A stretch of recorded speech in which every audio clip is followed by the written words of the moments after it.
The novel begins in 1947 with Kay Langrish, a woman broken by the war.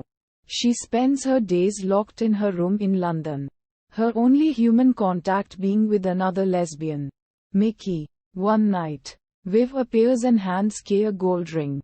Viv works as an assistant to Helen, who runs a matchmaking agency near Bond Street. When Helen's girlfriend Julia doesn't come home one night, Helen is overcome with worry and jealousy.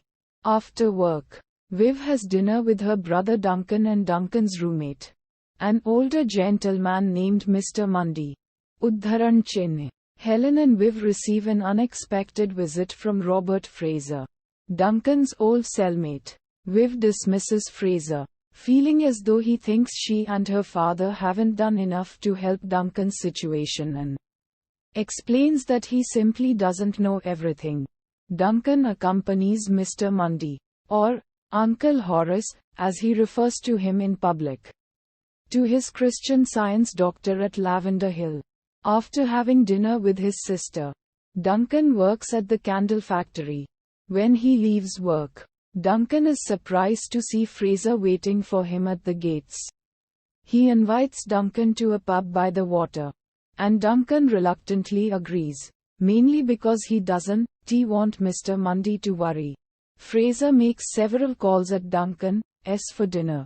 One night, however, he doesn't show up, and Duncan is quite upset. While Mr. Mundy is relieved, Duncan decides to find Fraser, leaving Mr. Mundy home alone. The novel moves back 3 years, to 1944. Duncan has been imprisoned in Wormwood Scrubs for 3 years now, and Viv and her father visit him once a month. Viv is working as a typist and lodges at a boarding house with some of her co-workers. She meets Reggie, who is married, at anonymous hotels once every 5 weeks, whenever Reggie is permitted leave from Wales. When her friend is late, Viv realizes that she must be pregnant, and hesitates to tell Reggie. Kay works as an emergency response ambulance worker, cleaning up after air raids. One night, Kay and her co-worker Mickey are sent out to take a woman to the hospital as she miscarries. On the same night, Kay learns of an air raid that occurred on her street. Kay panics and runs to the rubble to where her flat used to be, and cries thinking Helen is dead. Helen works for the government in a division that assists those who've lost their belongings in the war. By chance she runs into Julia, a woman who was once acquainted with Kay.